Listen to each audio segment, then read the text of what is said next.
محترم بزرگوں اور دوستوں، دین کے 5 شعبے ہیں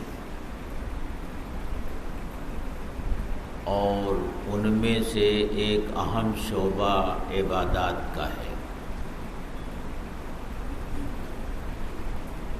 اللہ نے اپنے دین میں ایک بڑا حصہ عبادات کا رکھا ہے۔ روزہ ہے، نماز ہے، زکوٰۃ ہے، حج ہے، اور عبادات کا یہ حصہ اللہ نے اس لیے رکھا ہے تاکہ ان عبادتوں کے ذریعے بندہ اپنا رشتہ اور اپنا تعلق اللہ کے ساتھ قائم کرے، کیونکہ اللہ کے ساتھ تعلق کی بنیاد پر ہی پورے دین پر عمل کرنا آسان ہوتا ہے۔ جس بندے کا تعلق اللہ سے جتنا قوی ہوتا ہے، جتنا مضبوط ہوتا ہے، اس کے لیے اتنا ہی دین پر چلنا آسان ہوتا ہے، کیونکہ جب بندہ عبادتوں کے ذریعے اللہ سے اپنا تعلق قائم کرنا چاہتا ہے، کوشش کرتا ہے، تو خود اللہ اپنے اس بندے کو اپنا قرب نصیب فرما دیتے ہیں، کیونکہ حدیث میں آتا ہے کہ بندہ جب اللہ کی طرف ایک بالشت بڑھتا ہے تو بندہ ایک ذرا، تو اللہ بندے کی طرف ایک ذرا بڑھتے ہیں، ایک ہاتھ بڑھتے ہیں، اور بندہ جب اللہ کی طرف ایک ہاتھ بڑھتا ہے تو اللہ بندے کی طرف ایک باع بڑھتے ہیں، اتنا، اور بندہ جب اللہ کی طرف چل کر آتا ہے تو اللہ بندے کی طرف دوڑ کر آتا ہے۔ تو عبادتیں رکھی ہی اس لیے گئی ہیں تاکہ بندہ اپنی بندگی کا اظہار کر کے اللہ سے اپنے تعلق کو جوڑے اور اس کو مضبوط کرے۔ اللہ کے ساتھ بندے کا یہی تعلق اسے دین پر عمل کرنے کو آسان بناتا ہے، اور پھر عبادتوں میں نماز بڑی اہمیت کی حامل ہے۔ نماز ایک ایسی عبادت ہے جو بندے کو اللہ سے قریب کرنے میں اتنا اثر رکھتی ہے کہ دوسری کوئی عبادت اتنا اثر نہیں رکھتی، اور اس کی وجہ یہ ہے کہ بندہ نماز کی حالت میں اپنی عاجزی کا اظہار جس انداز میں کرتا ہے، کسی اور عبادت میں اس انداز سے عاجزی کا، بیچارگی کا، مسکنت کا اظہار نہیں ہوتا، اور بندہ جس قدر اللہ کے سامنے اپنے عجز کا اظہار کرتا ہے وہ اسی قدر اللہ کے قریب ہوتا چلا جاتا ہے۔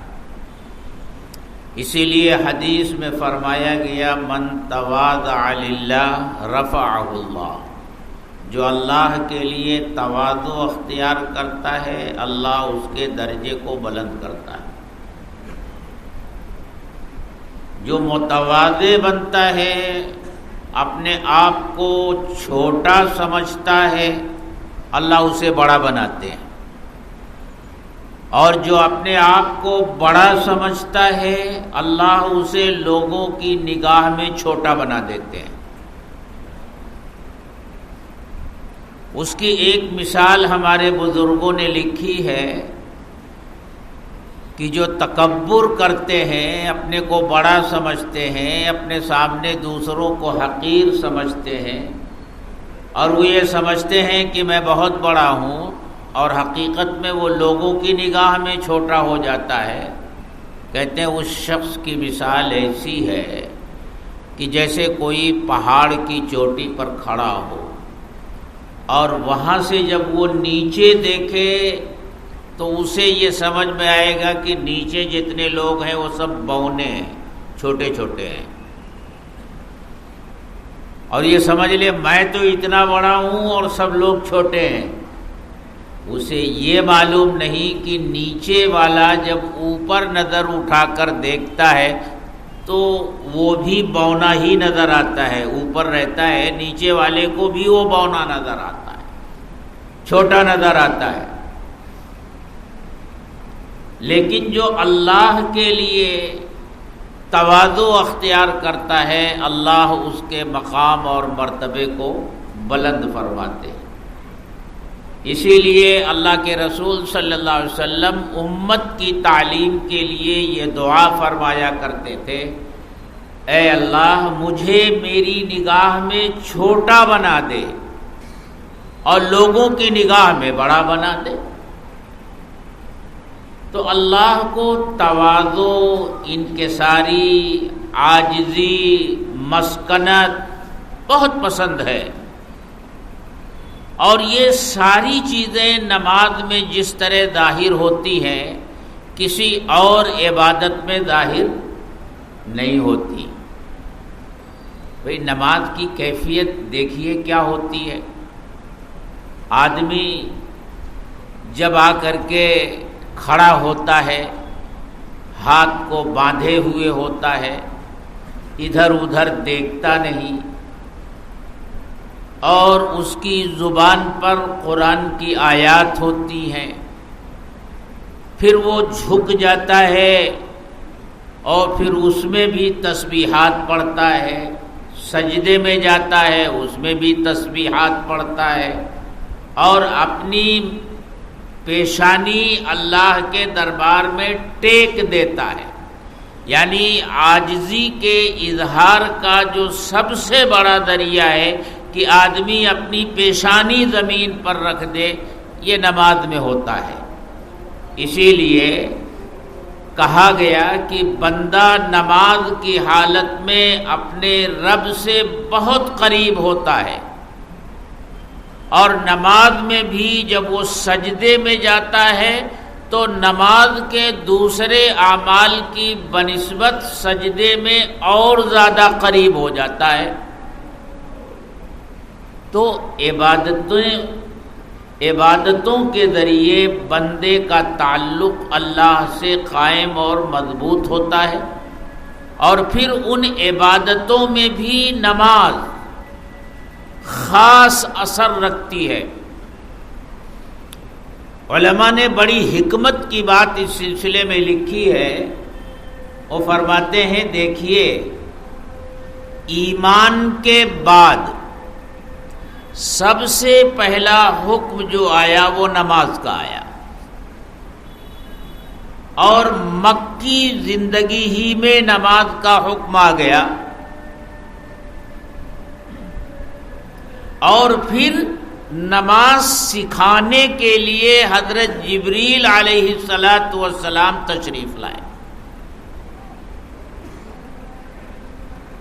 سب سے پہلے نماز کا حکم دیا گیا، علماء لکھتے ہیں اس لیے کہ آگے آنے والے جو احکامات ہیں اللہ کی طرف سے، ان احکامات کے آنے سے پہلے بندہ اپنا تعلق اللہ کے ساتھ مضبوط بنا لے، اللہ کے قریب ہو جائے، اس کے دل میں اللہ کی محبت پیدا ہو جائے، اور جب اللہ کی محبت پیدا ہو جائے گی اور اللہ سے اتنا قرب اسے حاصل ہو جائے گا تو آنے والے جو احکامات ہیں ان پر عمل کرنا اس کے لیے آسان ہو جائے گا، اور ان احکامات پر عمل کرنے کے سلسلے میں اگر کچھ مشقت اور پریشانی آتی ہے تو خوشی خوشی ان مشقتوں کو برداشت کر لے گا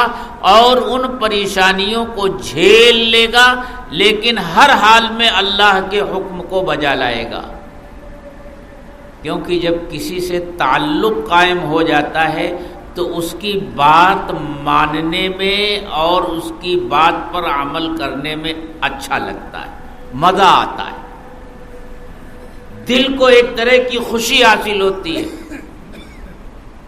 کہ میرا جس سے تعلق ہے اس نے مجھ سے یہ کام کرنے کے لیے کہا اور میں نے یہ کام کیا، تو خوشی حاصل ہوتی ہے۔ اسی لیے اللہ نے پہلا حکم نماز کا دیا اور بڑے عجیب و غریب انداز میں دیا۔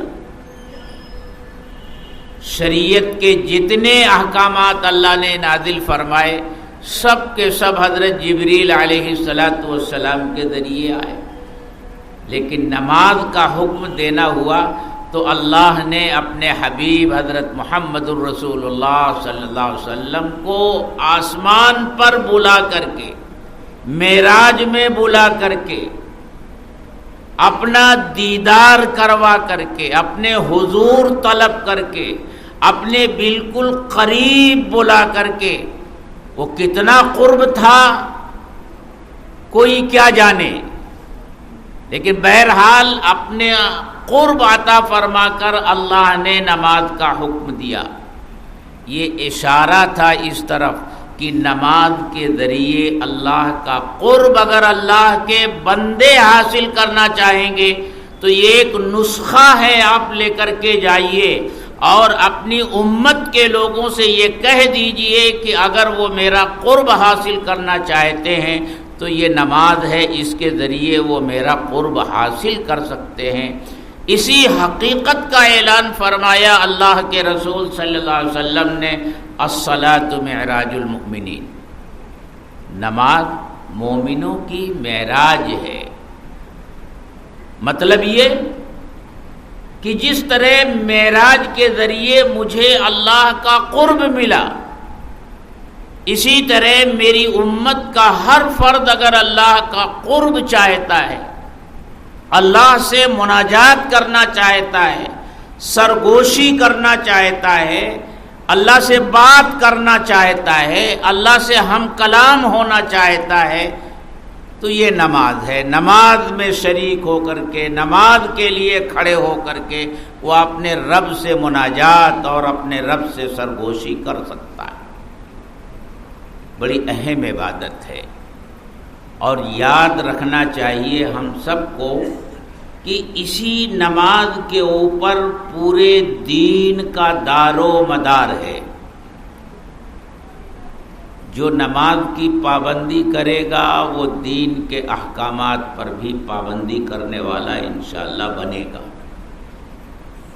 اور جو نماز پابندی سے نہیں پڑھے گا، نماز کو ضائع کرے گا، تو وہ دین کے دوسرے احکامات کو بھی آسانی سے ضائع کر دے گا۔ حضرت عمر فاروق رضی اللہ تعالی عنہ نے اپنے زمانے خلافت میں اپنے گورنروں کو ایک حکم جاری کیا اور ان کو لکھا، ان اہم امرکم الصلاۃ، تم سے متعلق جتنے معاملات ہیں، جو بھی ذمہ داریاں ہیں، جو بھی کام تم کو دیے گئے ہیں، ان کاموں میں میرے نزدیک سب سے اہم کام نماز ہے۔ من حفظها وحافظ علیہا فقد حفظ دینہ، جس نے نماز کی حفاظت کی اور اس پر پابندی کی، اس نے اپنے دین کی حفاظت کر لی، یعنی پھر دین پر عمل کرنا آسان ہو جائے گا۔ وَمَنْ ضَيَّعَهَا فَهُوَ لِمَا سِوَاهَا أَضْيَعُ، اور جس نے نماز کو ضائع کر دیا تو وہ دوسری چیزوں کو زیادہ ضائع کرنے والا ہوگا۔ ایک فرمان جاری کیا حضرت عمر فاروق رضی اللہ تعالی عنہ نے، اور اللہ کے رسول صلی اللہ علیہ وسلم نے نماز کے سلسلے میں کس طرح کی باتیں ارشاد فرمائیں، اور صحابہ نے کس طرح امت کو نماز سکھائی ہے۔ صحابہ مستقل امت کو نماز سکھاتے تھے۔ کتنی حدیثیں موجود ہیں جس میں صحابہ نے وضو سکھائی ہے۔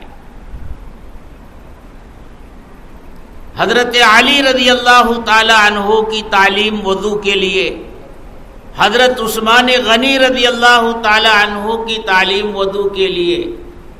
ہوتا یہ تھا کہ لوگ جب رہتے تھے تو یہ صحابہ کرام یہ کہتے تھے آؤ ہم تم کو وہ وضو سکھائیں جو ہم نے اللہ کے رسول صلی اللہ علیہ وسلم سے سیکھی ہے۔ پھر پانی منگوا کر کے اور وضو کرتے تھے ان کے سامنے، اور پھر آخر میں کہتے تھے ہَكَذَا كَانَ وُضُوءُ رسول اللہ صلی اللہ علیہ وسلم، اسی طرح اللہ کے رسول صلی اللہ علیہ وسلم وضو فرمایا کرتے تھے۔ اور نماز بھی سکھاتے تھے، کہتے تھے آؤ تم کو نماز سکھائیں۔ نماز پڑھتے تھے، لوگ دیکھتے تھے، اور پھر وہ کہتے تھے کہ اسی طرح اللہ کے رسول صلی اللہ علیہ وسلم کی نماز تھی، کیونکہ اللہ کے رسول صلی اللہ علیہ وسلم نے ارشاد فرمایا صلو کما رأیتمونی وصلی، تم نماز پڑھو جیسا تم نے مجھ کو دیکھا کہ میں نماز پڑھتا ہوں۔ بالکل مجھے دیکھو، میری نماز کو دیکھو، میں نماز کس طرح پڑھتا ہوں، تم بھی اس طرح نماز پڑھو۔ اس حدیث کے پیچھے ایک واقعہ ہے۔ ایک دیہاتی صحابی حضرت خلاد ابن رافع رضی اللہ تعالی عنہ آئے، جلدی جلدی وضو کیا، مسجد میں آئے اور جلدی جلدی نماز پڑھی۔ اللہ کے رسول صلی اللہ علیہ وسلم بیٹھے ہوئے تھے، آپ ان کے اس طرح نماز پڑھنے کو دیکھ رہے تھے۔ نماز سے فارغ ہو کر کے وہ آئے اور انہوں نے سلام کیا۔ اللہ کے رسول صلی اللہ علیہ وسلم نے سلام کا جواب دیا اور ارشاد فرمایا ارجع فصلی فإنک لم تصلی، جاؤ نماز پڑھو، تم نے ابھی نماز نہیں پڑھی۔ وہ گئے، جس طرح پہلے پڑھی تھی اسی طرح پھر پڑھ لی، ان کو وہی معلوم تھا۔ پھر آئے، اللہ کے رسول صلی اللہ علیہ وسلم نے ارشاد فرمایا ارجع فصلی فإنک لم تصلی، جاؤ نماز پڑھو، تم نے ابھی نماز نہیں پڑھی۔ پھر گئے، تیسری مرتبہ بھی اسی طرح نماز پڑھی جلدی جلدی، اچھے ڈھنگ سے رکوع نہیں کیا، اچھے ڈھنگ سے سجدہ نہیں کیا۔ پھر حاضر ہوئے، اللہ کے رسول صلی اللہ علیہ وسلم نے تیسری مرتبہ ان سے یہ ارشاد فرمایا ارجع فصلی فإنک لم تصلی، جاؤ تم نماز پڑھو، تم نے نماز نہیں پڑھی۔ اب انہوں نے عرض کیا کہ اے اللہ کے رسول، اس سے بہتر پڑھنا میں نہیں جانتا، آپ مجھے سکھا دیجئے، آپ مجھے نماز پڑھنا سکھا دیجئے۔ پھر اللہ کے رسول صلی اللہ علیہ وسلم نے نماز ہی نہیں سکھائی، وضو بھی سکھائی۔ وضو کیسے کیا جائے گا؟ وضو کرنے کا طریقہ ان کو سکھایا اور اس کے بعد پھر نماز سکھائی۔ یہ واقعہ جو حدیث کی کتابوں میں آتا ہے، اس واقعے سے فقہا نے سینکڑوں مسائل نکالے ہیں، لیکن اس وقت ان مسائل کا تذکرہ کرنا مقصد نہیں ہے، بتانا مقصد یہ ہے کہ اللہ کے رسول صلی اللہ علیہ وسلم صحابہ کو نماز سکھاتے تھے، پڑھ کر دکھاتے تھے، اور فرمایا صلو کما رأیتمونی اصلی، نماز اس طرح پڑھو جس طرح تم نے مجھے نماز پڑھتے ہوئے دیکھا ہے۔ میرے دوستو، جتنی عبادتیں ہیں، ہر عبادت کی ایک ظاہری شکل ہے، ایک صورت ہے، اور ایک اس عبادت کی روح ہے، اس کی جان ہے۔ اور آپ جانتے ہیں کہ کسی جسم سے اگر جان نکل جائے تو وہ مردہ ہو جاتا ہے، بغیر روح کے جسم مردہ ہوتا ہے، اور جب روح ہوتی ہے تو وہ جسم بھی زندہ ہوتا ہے۔ اسی طرح نماز کی ایک ظاہری شکل ہے، اس کی بھی اصلاح ضروری ہے، اور ایک نماز کی جان اور اس کی روح ہے۔ اپنی نمازوں میں اس روح اور اس جان کو بھی پیدا کرنا ہے۔ نماز کی ظاہری شکل کیا ہے؟ بھئی نماز کی ظاہری شکل وہی ہے جس کو ہم نماز کے ارکان یعنی فرائض، واجبات، سنن، مستحبات کہتے ہیں۔ سب سے مل کر کے جو ایک نماز کی شکل بنتی ہے وہ نماز کی ظاہری شکل ہے۔ ہمیں اس کی بھی اصلاح کرنی ہے، اسے بھی ہمیں سیکھنا ہے۔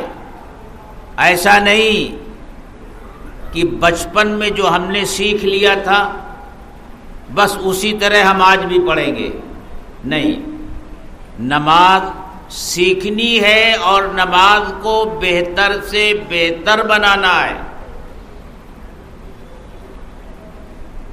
نماز کے اندر دو چیزیں ہوتی ہیں، جیسے ہم وہ دونوں لفظ استعمال بھی کرتے ہیں، خشوع اور خضوع۔ کہتے ہیں بڑے خشوع اور خضوع والی نماز ہے۔ یہ دو لفظ ہیں، خشوع اور خضوع۔ خضوع کا تعلق نمازی کے بدن سے ہے، اس کے جسم سے ہے۔ خضوع کے معنی ہوتا ہے جھکنا، مطلب یہ ہے کہ نمازی کا جسم اسی حالت میں ہو جس حالت میں اللہ کے رسول صلی اللہ علیہ وسلم نے بتایا ہے کہ قیام کی حالت میں اس طرح رہنا چاہیے، رکوع کی حالت میں اس طرح رہنا چاہیے، سجدے کی حالت میں اس طرح رہنا چاہیے۔ یہاں تک کہ جب قیام کی حالت میں ہے تو اس کی نگاہ کہاں رہنی چاہیے، رکوع میں ہے تو اس کی نگاہ کہاں رہنی چاہیے، سجدے میں ہے تو اس کی نگاہ کہاں رہنی چاہیے، اور جب کھڑا ہو تو کھڑے ہونے کی حالت میں اس کا قیام کیسا ہونا چاہیے۔ جیسے بہت سے لوگ ہوتے ہیں جب کھڑے ہوتے ہیں تو پوری طرح اپنا جسم یوں جھکا لیتے ہیں، نہیں، یہ نہیں ہونا چاہیے۔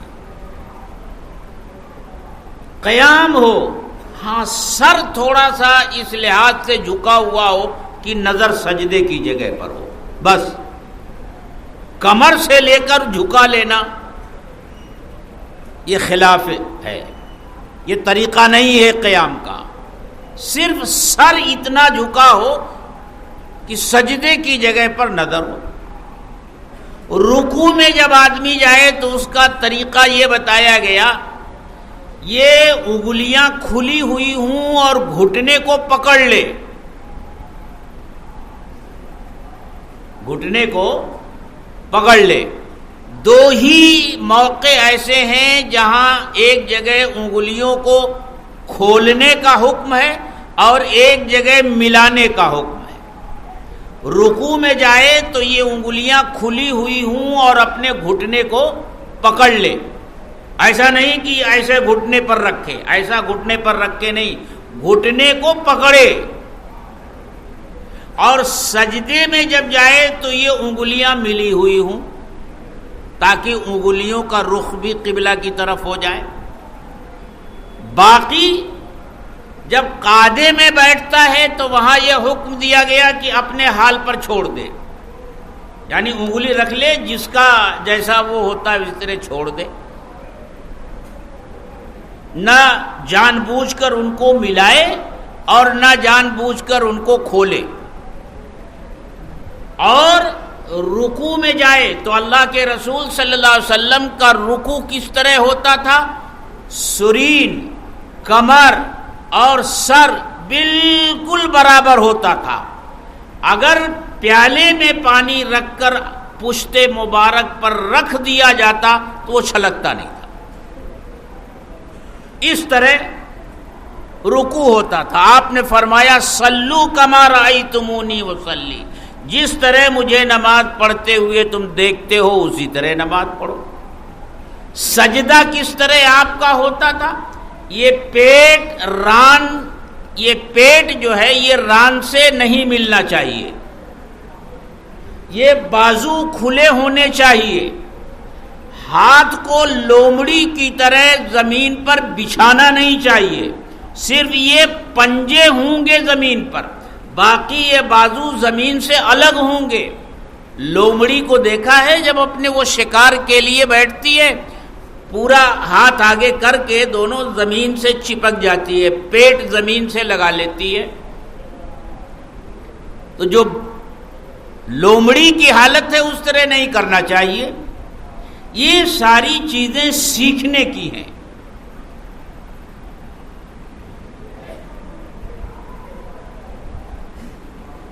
دلی کی جامع مسجد ہے، ایک بزرگ وہاں بیٹھے ہوئے ہیں وضو خانے پر، ایک نوجوان آیا، اس نے جلدی جلدی وضو کیا اور وضو کر کے جانے لگا، تو انہوں نے بلایا اور کہا بیٹے میں کمزور ہو گیا ہوں، نظر بھی کمزور ہو گئی ہے، میں وضو کرنا چاہتا ہوں، تم ذرا دیکھ لو میرا کوئی عضو خشک نہ رہ جائے۔ اب سنت کے مطابق انہوں نے وضو کرنا شروع کیا۔ جب پیروں کو دھونا ہوا تو یہ ایڑی بار بار پانی ڈال کر کے اس کو مسل رہے ہیں۔ اس نے دیکھا کہ بار بار ایڑی مسل رہے ہیں، بار بار ایڑی مسل رہے ہیں، تو اس نے اپنی ایڑی دیکھی تو پتہ چلا کہ وہاں پانی ہی نہیں پہنچا ہے، ایڑی خشک ہے۔ وہ سمجھ گیا، اس نے کہا حضرت بس بات سمجھ میں آ گئی۔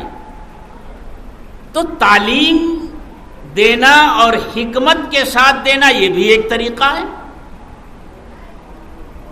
بھئی آج کل ہمارے نوجوان بچے تو پتہ نہیں کس خیال میں ہر وقت ہوتے ہیں۔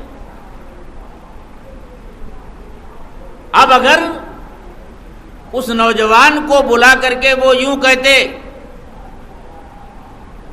ادھر آ، وہ دیکھ تو نے کس طرح وضو کیا ہے، تیری ایڑی خشک رہ گئی ہے، اور حدیث میں فرمایا گیا ان ایڑیوں کے لیے جہنم کی آگ ہے جن کو پانی نہ پہنچے، تو وہ بھی ترکی بترکی جواب دیتا ہے، رے میاں بیٹھے رہو یہی، وہ میرا کام ہے میں جانوں۔ ایسا بھی ہو سکتا تھا، لیکن انہوں نے بڑی حکمت کے ساتھ ان کو وضو سکھایا۔ تو وضو سیکھنا چاہیے میرے دوستو۔ اب مثال کے طور پر ایک ہوتا ہے کہ آدمی اپنے گھر میں بیٹھ کر وضو کر رہا ہے، ٹھیک ہے، آپ پورے اطمینان کے ساتھ 5 منٹ 10 منٹ مسواک کیجئے، کوئی آپ کا ہاتھ پکڑنے نہیں آئے گا۔ لیکن وضو خانے پر آپ بیٹھے ہوئے ہیں، پیچھے لوگ آپ کے وضو سے فارغ ہونے کا انتظار کر رہے ہیں، اور آپ مسواک لے کر کے خوب مستی کے ساتھ رگڑ رہے ہیں۔ بس اتنا کیجئے کہ سنت ادا ہو جائے، 3 مرتبہ اس طرف 3 مرتبہ اس طرف، مسواک کی سنت ادا ہو گئی۔ بہت زیادہ وہاں رگڑ کر دوسروں کو تکلیف مت پہنچائیے۔ وضو اس طرح بے ڈھنگے پن سے مت کیجئے کہ آپ پانی لے کر منہ پر چھپاکا مار رہے ہیں اور اگل بغل میں جو دوسرے وضو کرنے والے بیٹھے ہیں وہ بیچارے پریشان ہیں۔ اس کا بھی خیال کرنا ہوگا جب آپ وضو خانے پر بیٹھ کر وضو کر رہے ہیں۔ ایک واقعہ میں نے آپ کو سنایا ہوگا کہ باغ فردوس مسجد کے حوض پر بیٹھ کر میں وضو کر رہا تھا۔ مسجد کے اس وقت جو متولی تھے، نگرانی وغیرہ کرتے تھے، ایوب بھائی اللہ ان کو غریق رحمت کرے، وہ آئے میرے بغل میں بیٹھ گئے۔ ان کا اپنا ایک انداز تھا، وہ کہنے لگے مولوی صاحب یہ بتاؤ وضو میں کتنے فرض ہیں؟ میں تو گھبرا گیا کہ یہ کیا مصیبت آ گئی کہ بھئی وضو کے فرض معلوم کر رہے ہیں۔ میں نے کہا ایوب بھائی 4 فرض ہیں۔ کہنے لگے نہیں، ایسا کھینچ کر بولتے تھے، نہیں وضو میں 5 فرض ہیں۔ اب تو میری حیرانی اور بڑھ گئی۔ میں نے کہا کہ بھئی آج تک تو میں نے 4 فرض سمجھا ہے، پڑھا ہے، اور یہی معلوم ہے، یہ 5واں فرض کہاں سے آیا آپ بتا دیجئے۔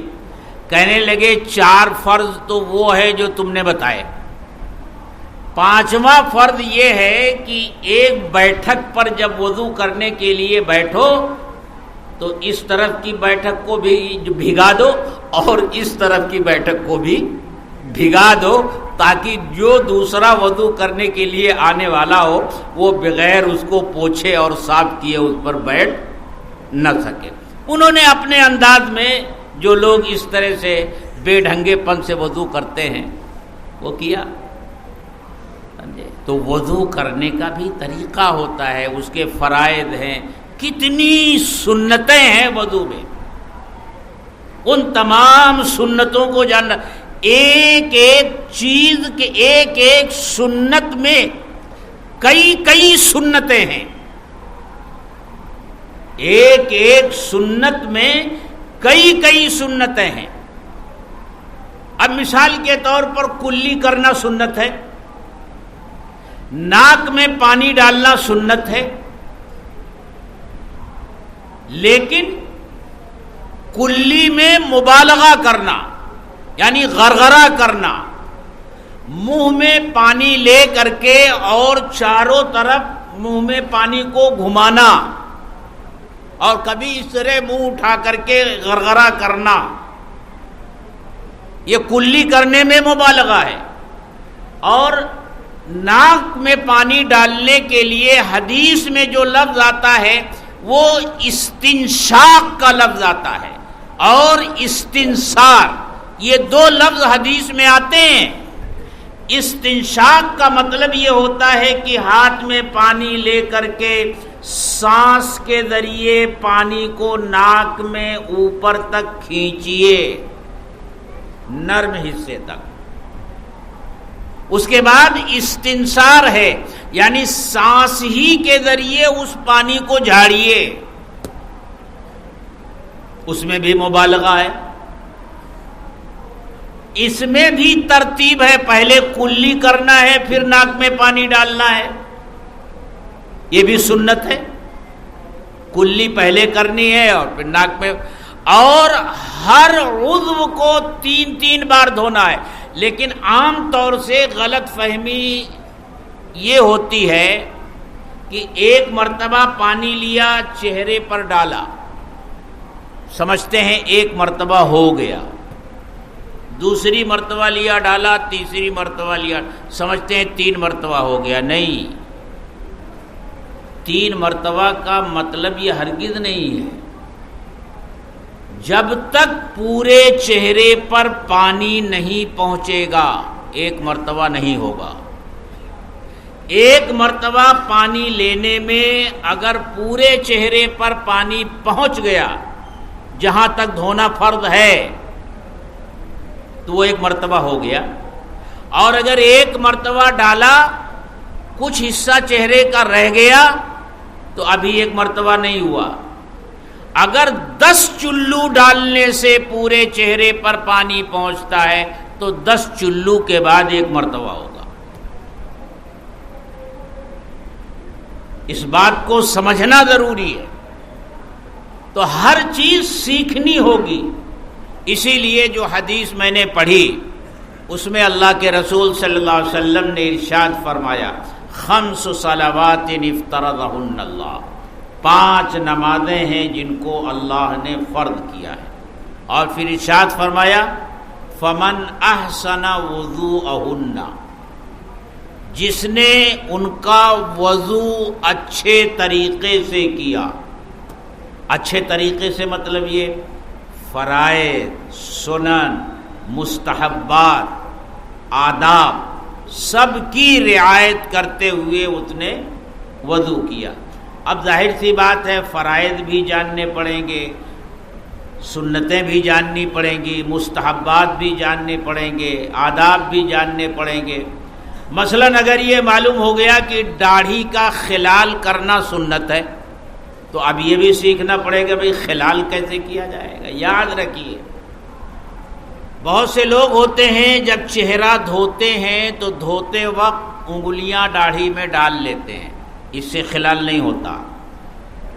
چہرہ دھو کر آپ فارغ ہو جائیے 3 مرتبہ، اس کے بعد ہاتھ میں پانی لیجئے اور پھر خلال کیجئے۔ خلال کا طریقہ یہ بتایا گیا، نیچے سے انگلیاں ڈالیے، نیچے سے انگلیاں ڈالیے، خلال، یہ خلال ہے۔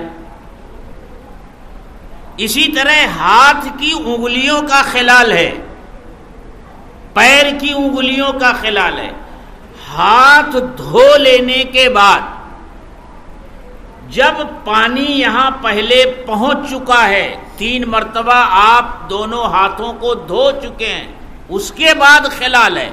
ایسا نہیں کہ ہاتھ دھوتے وقت آپ نے یوں کر لیا یوں کر لیا، انگلیاں ڈال لی تو سنت ادا ہو گئی، نہیں۔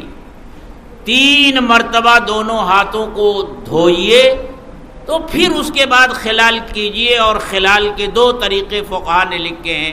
ایک طریقہ ہے تشبیک، یوں کا پانی لے کر کے یوں کر لیجئے، اور ایک طریقہ ہے یوں کر لیجئے۔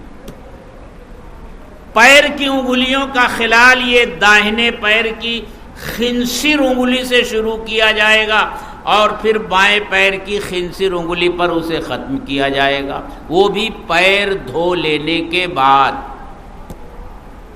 تو فرمایا من احسن وضوءہن وصلاہن لوقتہن، اور ان نمازوں کو ان کے وقت پر پڑھا، بے وقت کر کے نہیں پڑھا، جماعت سے پڑھا، نماز کو قائم کیا۔ وَأَتَمَّ رُكُوعَهُنَّ وَخُشُوعَهُنَّ، اور نماز کے رکوع اور اس کے سجدوں کو اچھی طرح کیا۔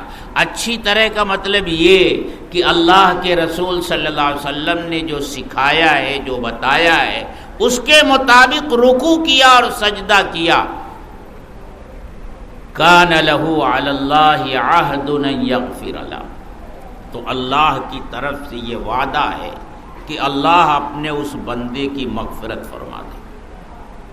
اچھی طرح وضو کیا، اچھی طرح نماز پڑھی، خشوع اور خضوع کے ساتھ، ہر رکن کو سنت کے مطابق ادا کیا، تو اللہ کا وعدہ ہے کہ اللہ اس کی مغفرت فرما دے گے۔